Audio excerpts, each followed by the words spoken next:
Napaka-importanting hindi lang magkaroon ng pananalig na may Diyos.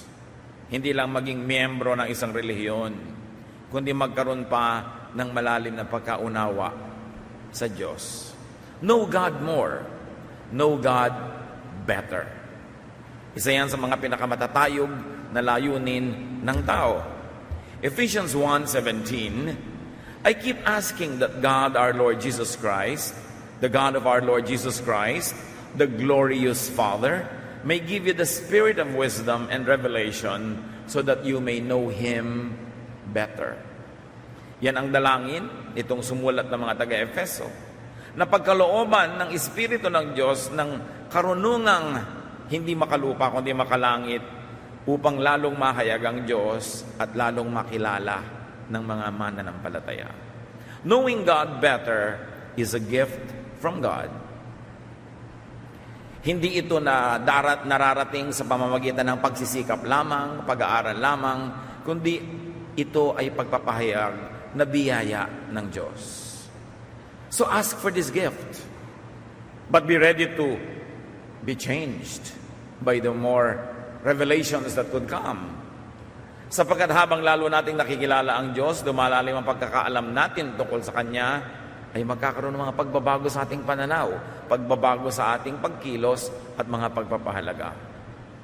Bakit kailangan pang lalong makilala ang Diyos? Why is there such a great need to know God more? Because what you know now about God could have been shaped only by religious instruction or doctrine.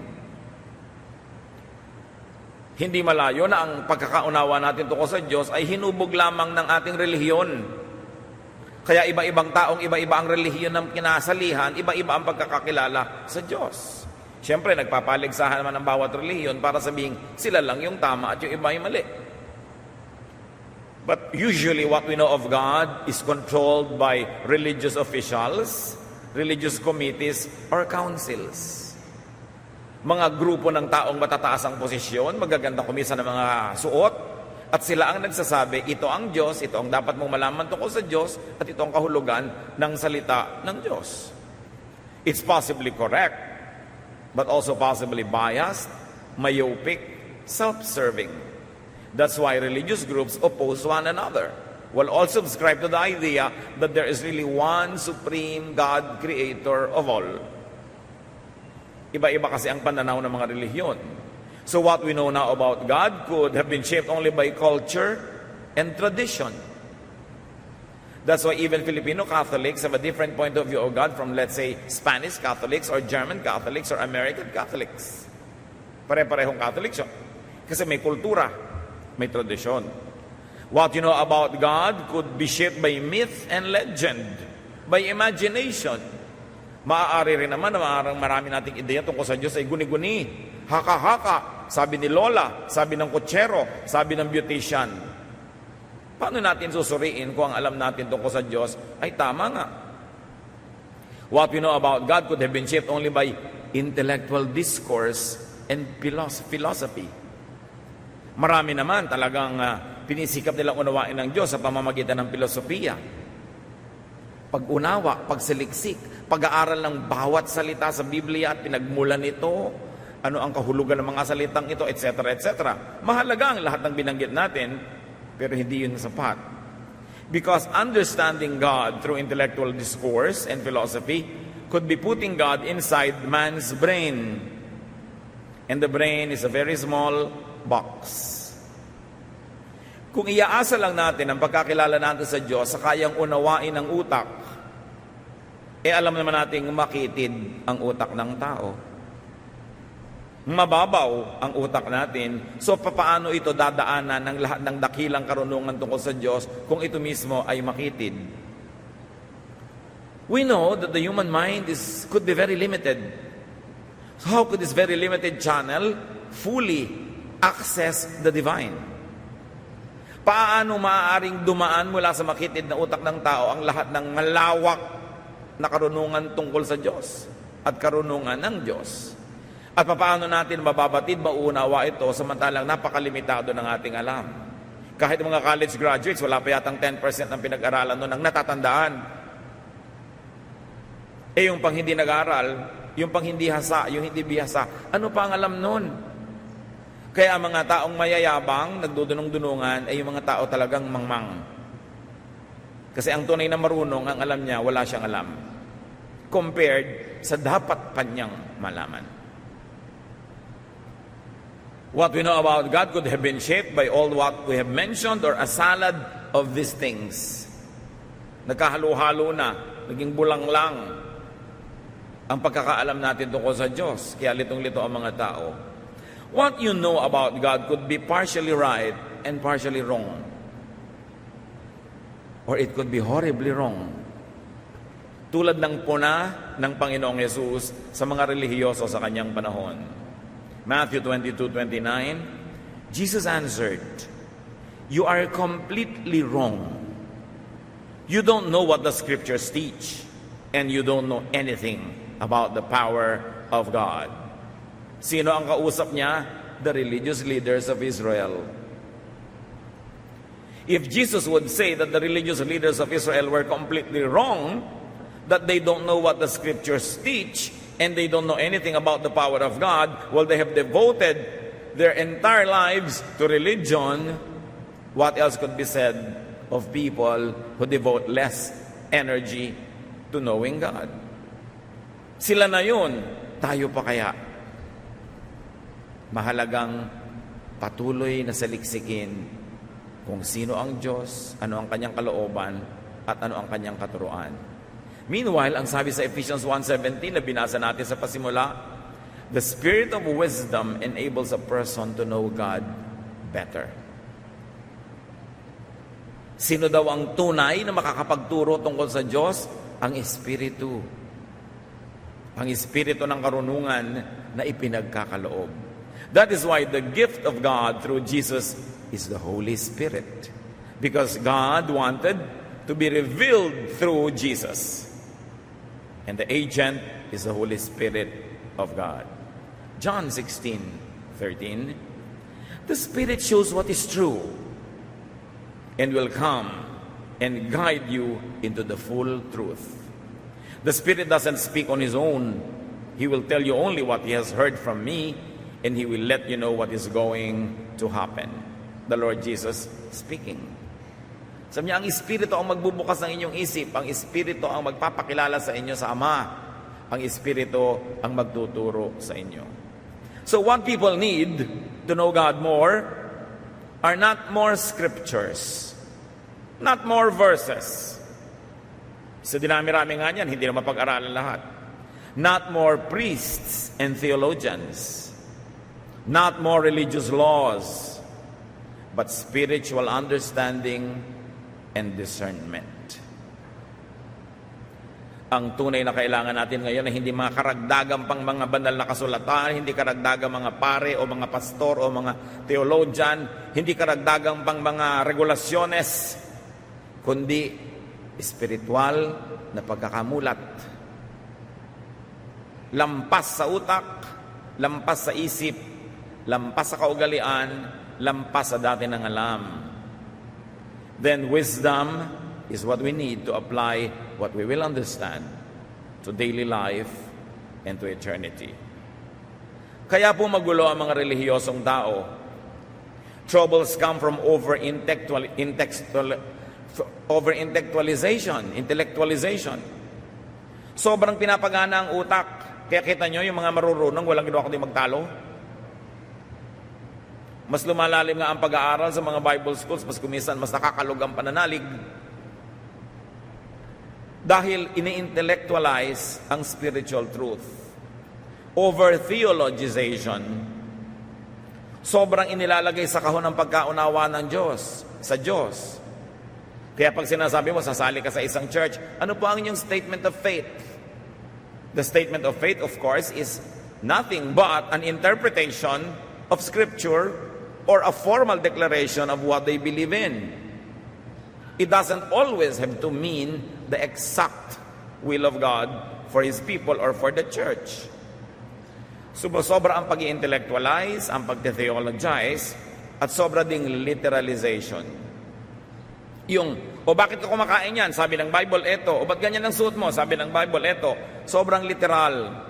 Wala ng contextualization na nagaganap. In other words, one of the problems with the intellectual approach to understanding God is the over-universalization of snapshots.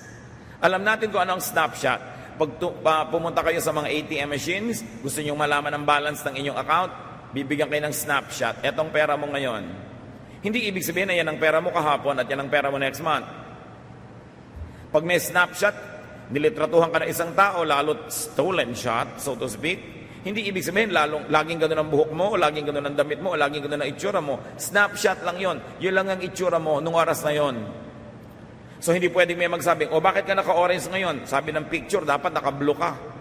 Nung pinicturean ako, naka-blue ako. Ngayon naka-orange ako. Ito ang totoo sa akin ngayon. Anong kinalaman niya sa Biblia, mga kapatid?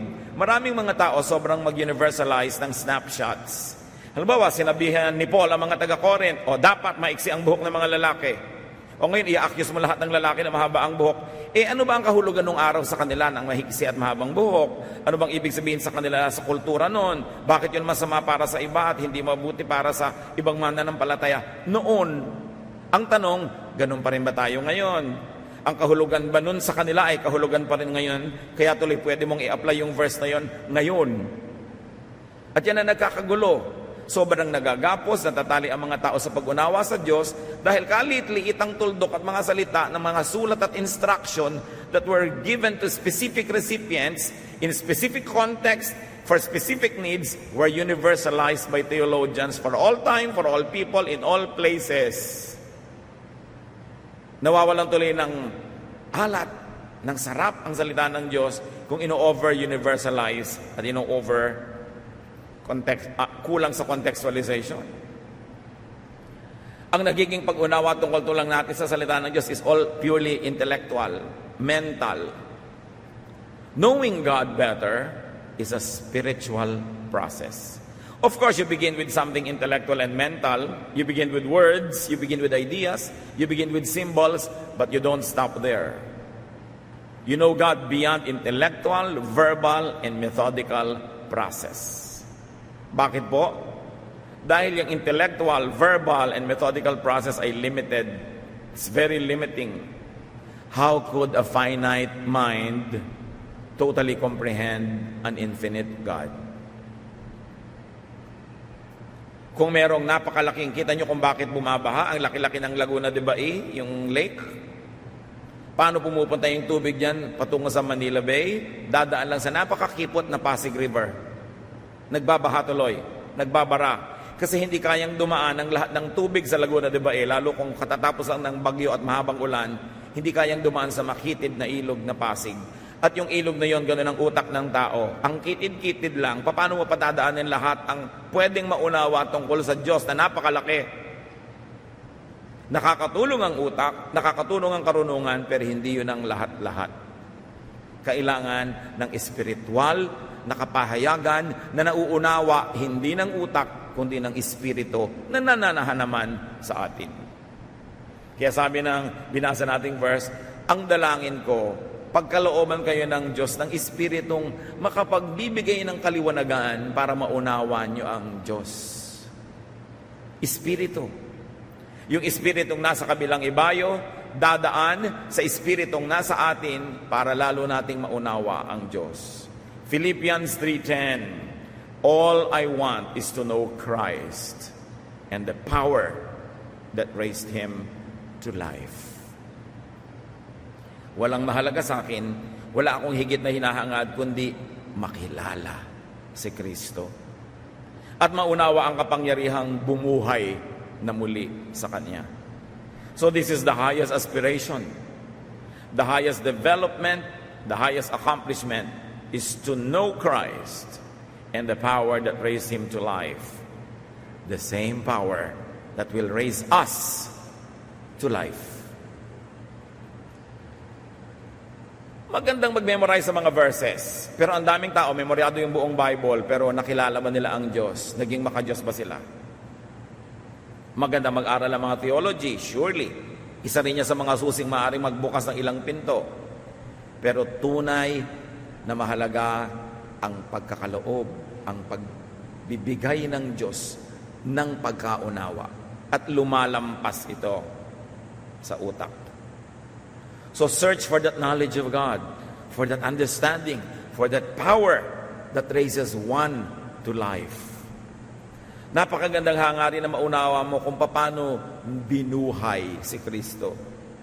Dahil ganun din tayo bubuhayin. So hindi lamang mga theological decorations, theological knickknacks that lead not to life but often to quarrels. Bakit natin kailangan seryosohin itong ganitong pag-aaral, mga kapatid? Madali naman magturo ka ng verse, ibigay mo yung kahulugan, historical background, application today, tapos ang kwento. Pero hindi lang dapat dinadaan sa mga ganun ang pag-unawa sa Diyos. Dapat magbukas pa tayo ng ibang channels. At pwede yan sabay-sabay na bukas because we were fearfully and wonderfully made. There is so much more to know about God beyond what we hear and what we see in verses. So know God spiritually. How do you do that? Through prayer and meditation on your own. Dapat nating sariwain, balikan at buhayin yung personal na pakikipagniig sa Diyos. Yung wala kang sinasabi, nananahimik ka lang, hinahayaan mo lang kausapin ka ng Espiritu. Beyond words, beyond sermons, beyond reason, beyond thought, beyond the mind, beyond logic. Sobra na tayong nasanay na para mga baby na sinusubuan, kutsa-kutsarita ng pagkain. Akala natin umatin tayo ng church once a week, umupo ka doon ng 1.5 hours, ay nagkaroon ka na ng spiritual feeding na sapat. No. Dapat ang pag-aaral natin ang sabay-sabay ay nagbubukas lamang ng isip nating marami pang dapat tuklasin ng isa, ng solo.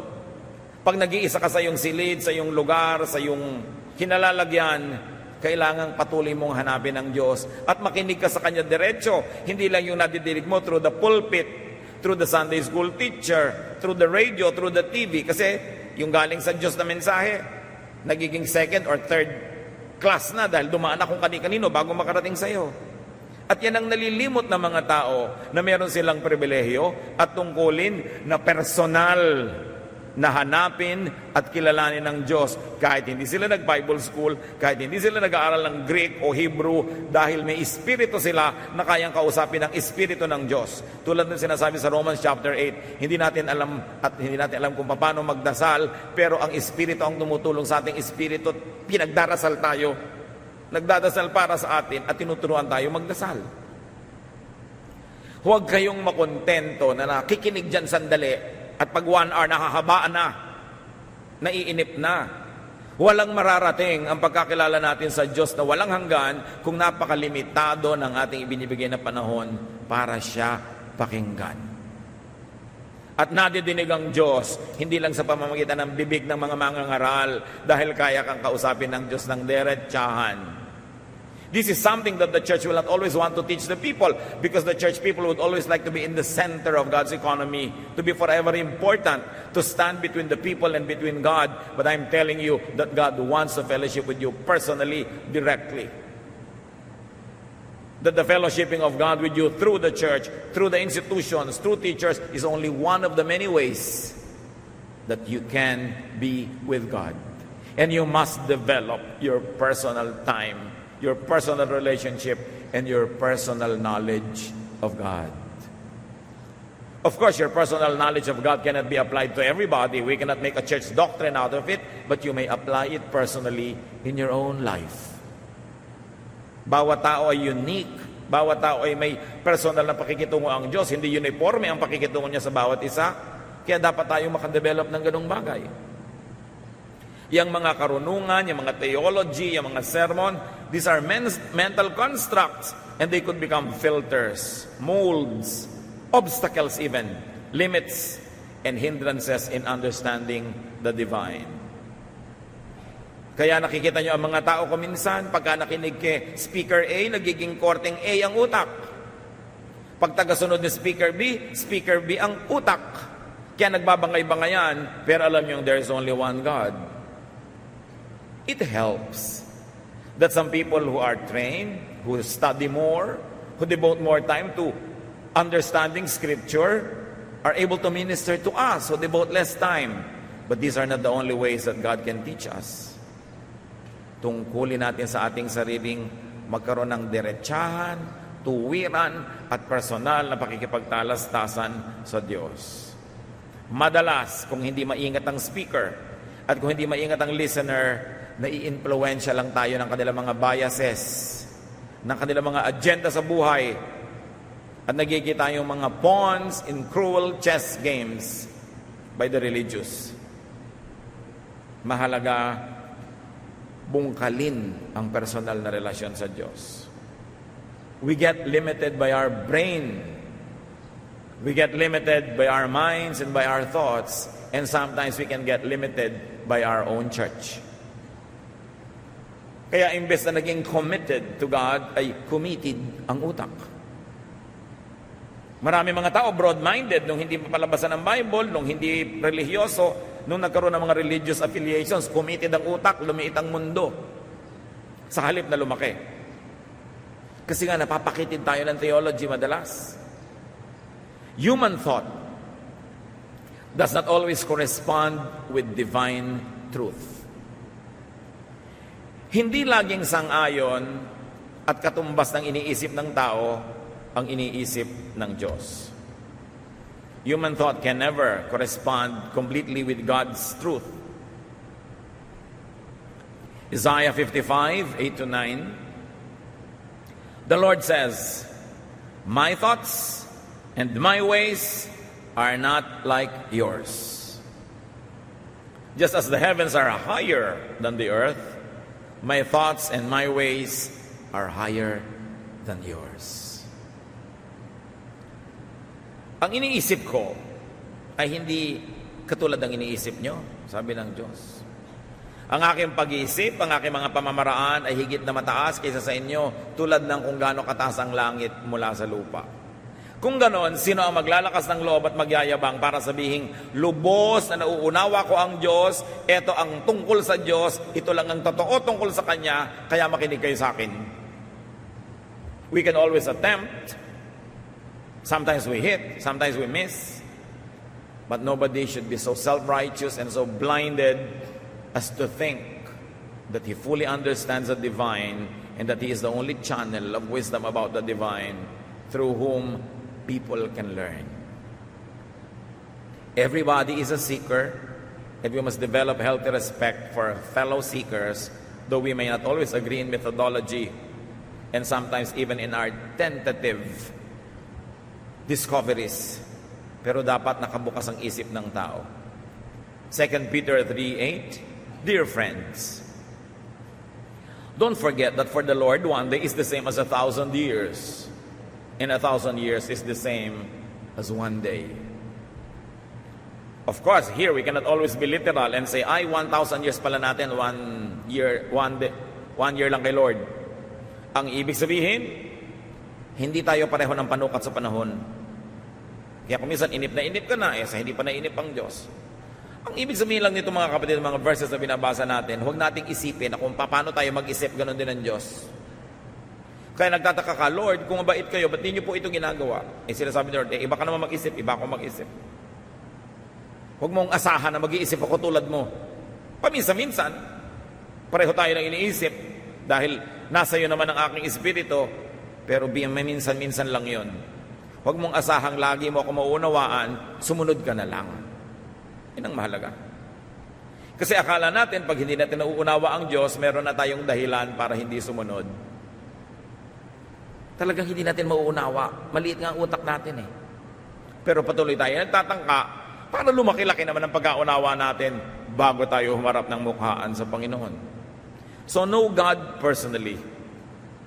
Beyond, without institutionalized doctrine or philosophy. When we are all together, we subscribe to a common doctrine and philosophy and method so that there will be unity. But in your private life, in your private time and space, develop a kind of relationship with God that is unique to you. Because we are the temple of the Holy Spirit. We can correspond directly with God. So, kung iba ang gusto nyong paraan ng pag-awit, gawin nyo. Pero pag nag-iisa kayo para hindi makagulo sa iba. Meron kayong mga paniniwalang sobrang kakaiba sa paniniwala ng iba, edi i-apply nyo sa inyong personal na buhay, pero hindi nyo kailangang idikta, ituro at hanapan ang lahat ng kapatiran na yun din ang paniwalaan.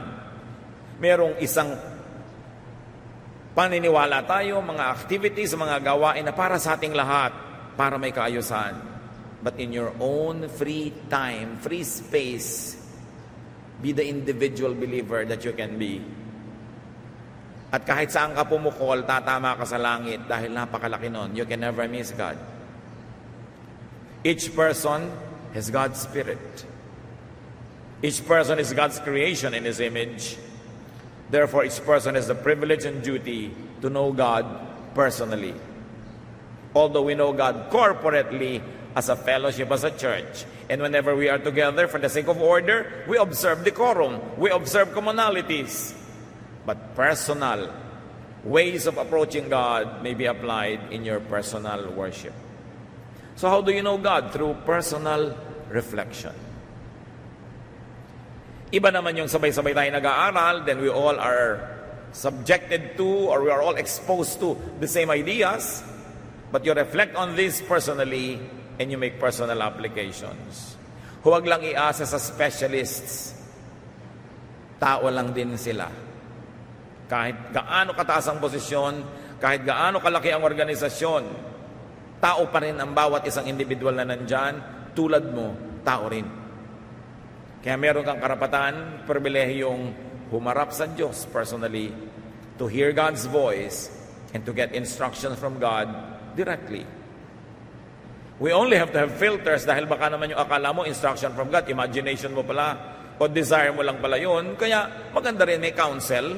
Nagpapapayo tayo sa mga mas bihasa para mas makita natin kung kaya ba natin iniisip na yun ang gusto ng Diyos dahil pala gusto lang naman natin talaga at ipinipilit natin at naghahanap lang tayo ng sangkalan o kakampi. Napakaraming personal na pagkakakilala sa Diyos sa labas ng templo, kahit sa Old Testament. Napakaraming revelation ng Diyos sa mga personal na mga individual. Hindi pinadaan sa religious institutions. Although may pinapadaan din sa religious institutions. So know God experientially sa pamamagitan ng ating karanasan. Lasapin ang Diyos. Exodus 33:13, sabi ni Moses, "If you are pleased with me, teach me your ways so I may know you and continue to find favor with you." Paano sinisikap ni Moses na makilala ang Diyos? Ang laki-laki ng Diyos, alin ang uumpisahan niya? Sabi niya, ipahayag niyo sa akin ang inyong mga pamamaraan, ang inyong methods, your ways. And by knowing your ways, I will begin to know you. By knowing your methods, by knowing the way you do things, then I will have tools to know you more. Knowing God's ways leads to knowing God. And the ways of institutional religion are not always God's way. Alam niyo kung paano napakarami nagkaroon ng mga religious wars? Hindi yan ang way ng Diyos. The way of Jesus is peace. Kaya nung siya aarestuhin sa halamanan, naglabas ng sandata ang isa sa mga kanyang mga alagad at tinaga yung isang taong dumating. Sabi ng Panginoon, itago mo yung sandata mo. Kung gusto ko ng gyera, kaya kong tumawag ng mga bata-batalyong anghel para makipaggyera. But that is not my way. So whenever you see religious wars, you know that it is only the way of men, the way of religions, but not the way of God. And in that case, religious groups misrepresent God. Kaya kailangan nakikita natin yon. Know God through His dealings with you and others. Alam nyo ba na kung bubuksan nyo lang mga kapatid ang inyong mata at tainga, be observant, makikilala nyo ang Diyos kung paano siya sumasagot sa inyong mga dalangin. Kasi lagi siyang sumasagot. Yes, no, later, sagot yon. Kung paano siya nagpapahayag sa pamamagitan ng mga mamunting mga himala na hindi nyo napapansin. Ang sarap na magbukas ng mata, magbukas ng pakiramdam, at damahin nyo ang pagtuturo, pag-aakay sa inyo ng Diyos araw-araw. Laging nandun. Hindi lang kasi tayo nakatune in. Wala tayong inaabangan kundi mga dagat na mabiyak, mga tala na bumaba, umakyat, maraming himala araw-araw. Yung mananalangin lang kayo, lalo yung mga talagang nananalig, humihingi ng signs, nakakakita sila. Lord, ano po bang gagawin ko? Nakakalito naman. Ang sasagutin ko ba, itong si manliligaw A, B, or C, please give me a sign. And they see signs. Kaya lang, don't be deluded and don't be deceived by your emotion. Kailangan, sinusuri, pero meron. Buhay ang Diyos. Kumikilo siya. Sangkot siya sa buhay natin araw-araw. Kailangan lang nating makita. Hindi lang sa verse na nakikita. Hindi lang sa sermon. Araw-araw. Kasi kasangkot siya at mahal niya tayo. Observe. Know God through the way God moves in your life. You don't need somebody else's life to show you this. You have your own life, which is the palette through which God paints. Parang isang tanghalan ng ating sariling buhay na doon nakikita ang performance ng Diyos. Kailangan lang nating magbukas ng pananaw. God can be experienced. You don't only hear about God, you don't only hear God's words, experience God. Kailangan lang sensitive. One way to measure if someone does not know God, 1 John 4:8. God is love, and anyone who doesn't love others has never known Him. Ang Diyos daw ay pag-ibig at sino mang hindi umiibig sa kapwa ay hindi nakakilala sa Kanya kahit paano. So God is love. That is one of the greatest truths revealed in Scripture. Therefore, God's way is the loving way. Anyone who does not love, anyone who is not loving, anyone who employs unloving ways does not know God. Despite doctrine. Doctrine! Kahit ang ganda-ganda ng doctrine, kahit ang linaw-linaw ng doctrine, ang tanong mo, loving ba? Despite statement of faith, despite religious connection or title or credentials, despite education, if someone was not loving, the Bible says, he does not know God. Kahit mataas ang ranggo, mataas ang pinag-aralan, pero kung hindi maibigin sa kapwa, hindi raw nun kilala ang Diyos. He could believe in God, no doubt. He could be religious. But still, he does not know God. So sinusuri mo ang tao, paano ka maniniwala sa kanya, paano ka susunod, hindi dahil sa kaistriktuhan, hindi dahil sa karunungan, hindi dahil sa title, kundi maibigin ba? Ang pamamaraan ba niya ay maibigin o malupit? Ang pamamaraan ba niya ay mabait o hindi mabait? Ang pamamaraan ba niya ay matulungin o pabaya? Sabi, doon mo makikilala kung talagang nakakakilala sa Diyos. Pag-ibig ang pinakadakila sa lahat. More than doctrine, more than theology, more than statement of faith is love. 1 Corinthians 13:13, for now there are faith, hope, and love. But of these three, the greatest is love. Sabi, kahit pabalik-baliktarin mo pa lahat ng paniniwalaan, doktrina, faith, etc., pag-ibig pa rin ang pinakamahalaga. Why? Because God is love. Love is the greatest doctrine.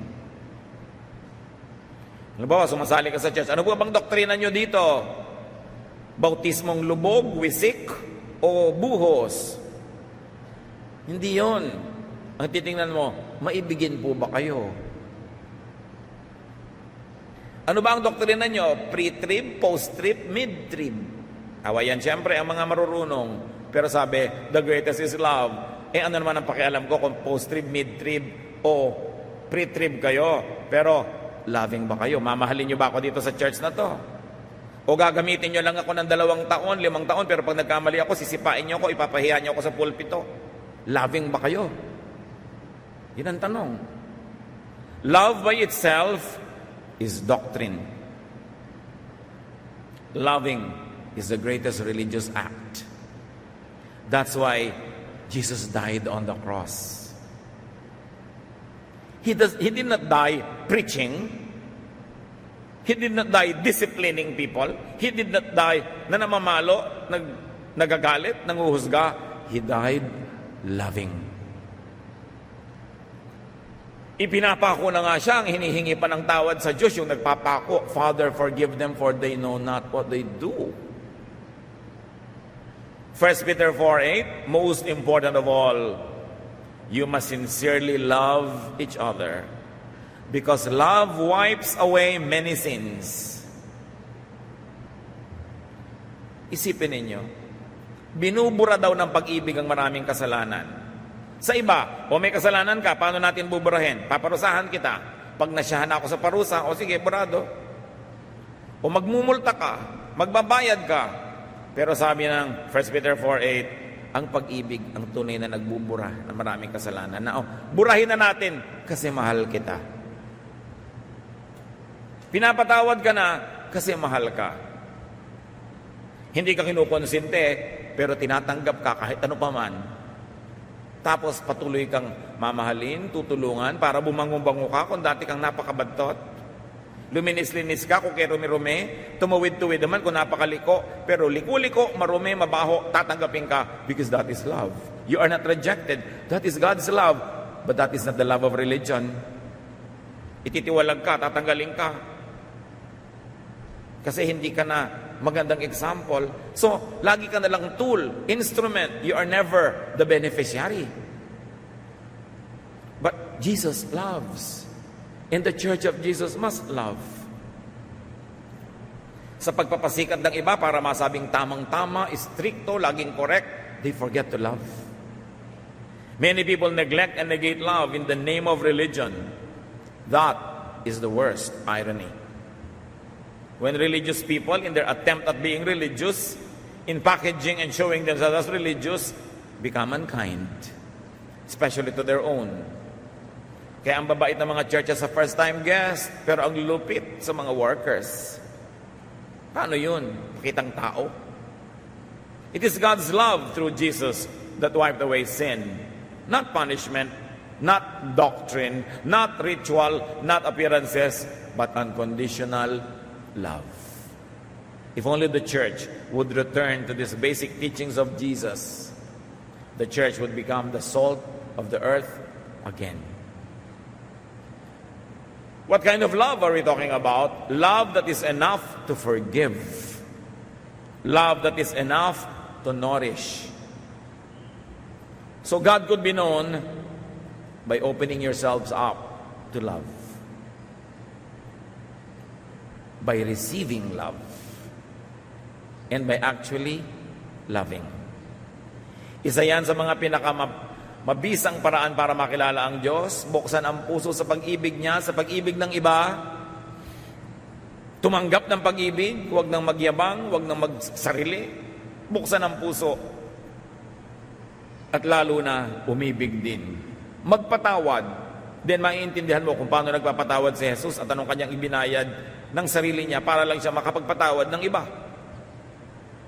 By loving, you walk the way of God. Loving is the greatest religious act. So balikan natin yung Ephesians 1:17, and this time I like to read from the Contemporary English Version. I ask the glorious Father and God of our Lord Jesus Christ to give you His Spirit. The Spirit will make you wise and let you understand what it means to know God. So napakahalaga na makilala ang Diyos through spiritual revelation. It's important to know God through an intellectual study, through a mental exercise, but that can never be enough.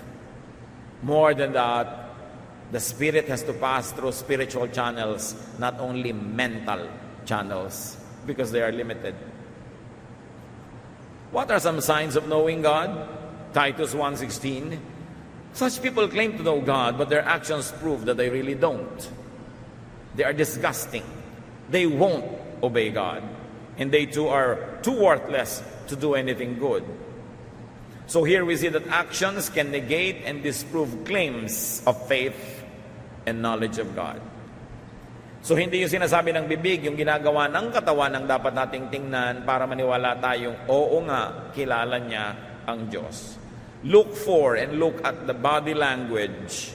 In other words, look for love. Sasali kayo ng isang Bible study group, sasali kayo ng isang fellowship, sasali kayo ng sambahay, sasali kayo ng choir, sasali kayo ng whatever. Damahin ninyo kung may pag-iibigan at pagmamahalan. At kung wala, at nandun na kayo, ituwid nyo yan. Dapat may pag-iibigan, pagmamahalan, because that is what every one of us need. Every one of us needs to be loved, to be accepted, to be nourished. So why make it hard for others? So kung kayo nakasali na sa iba't ibang organisasyon, pulsuhan ninyo ang inyong organisasyon. Loving ba tayo? Nagtutulungan ba tayo o nagchichismisan? Do we stab each other in the back or do we support each other? Dapat ganun. Kung hindi, wag na lang kayo sumali. Sayang ang oras nyo. Yung a-attend ka ng choir practice, eto na naman, malapit na naman akong dumating sa snake pit. Ba't ka pa sumali? Sasali ka sa isang grupo, eto na naman, kailangan ko lakasan ng loob ko kasi nakakainis sa mga tao dito. What for? Pero dapat ang lahat nagko-contribute para maging loving ang climate. Hindi lang sila ang magmamahal sa'yo, ikaw magmamahal din sa kanila. Hindi lang ikaw ang hahanap ng pagtanggap at pagpapatawad, kundi ikaw din tatanggap at magpapatawad. And you create a climate of love. And when there is love, Jesus is there. Kaya more than anything else, ang dapat lagi nating unahin, magmahalan, magpatawaran, sa bahay, sa trabaho, sa neighborhood, sa church, sa bayan. Mahalaga yon. Yun ang tunay na espiritu ni Kristo. James 2:19-26. You surely believe there's only one God. That's fine. Even demons believe this, and it makes them shake with fear. Sa inyo, naniniwala kayong may Diyos? Okay. Pero huwag niyong kakalimutan, kahit ang mga dyablo naniniwala na may Diyos. So, wala kayong pinagkaiba sa mga dyablo kung nandun lang kayo sa paniniwalang may Diyos. Pareho lang kayo. Our ancestor Abraham pleased God by putting his son Isaac on the altar to sacrifice him. Now you see how Abraham's faith and deeds worked together. He proved that his faith was real by what he did. We please God by what we do, and not only by what we believe.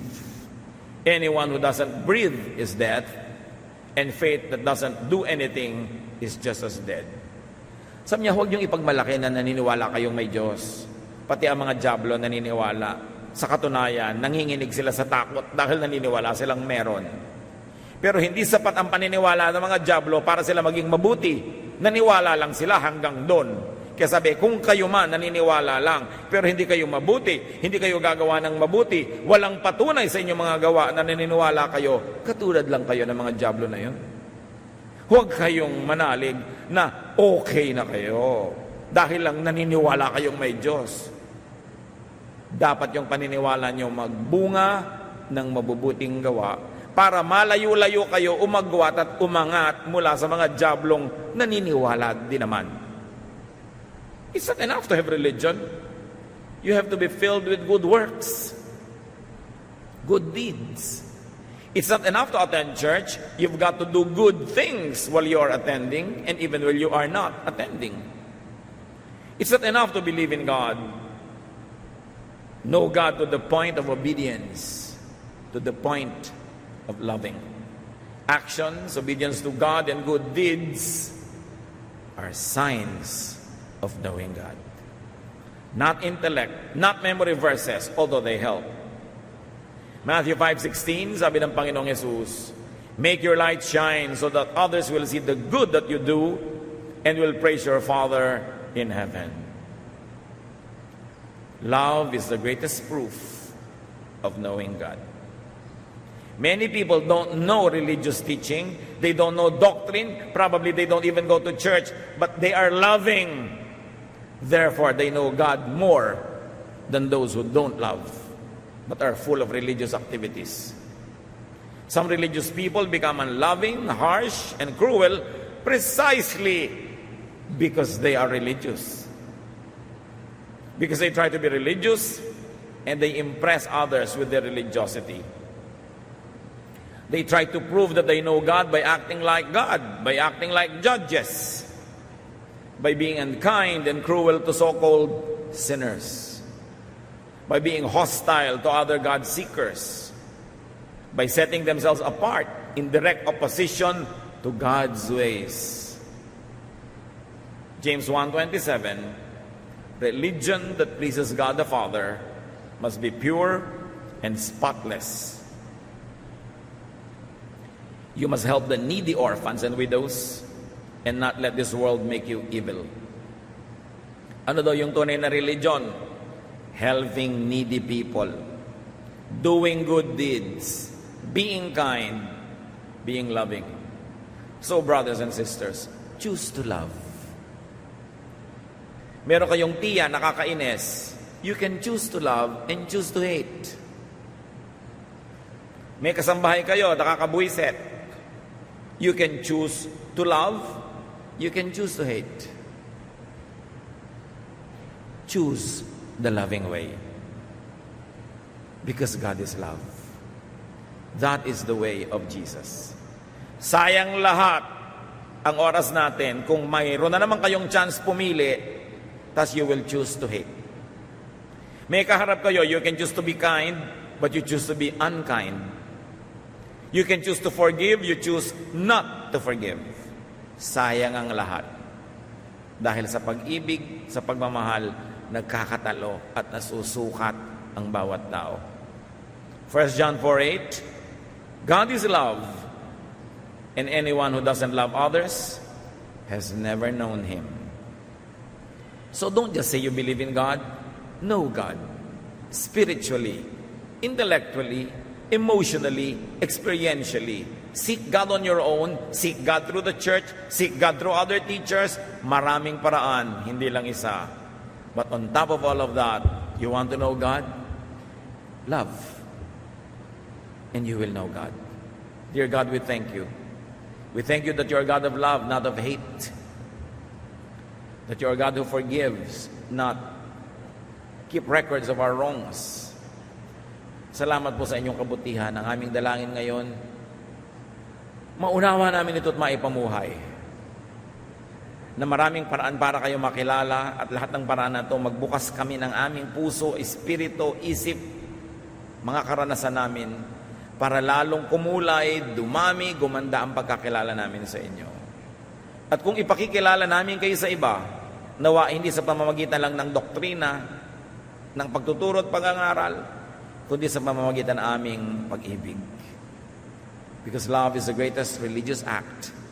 Teach us to be masters of it. Teach us to be experts at loving.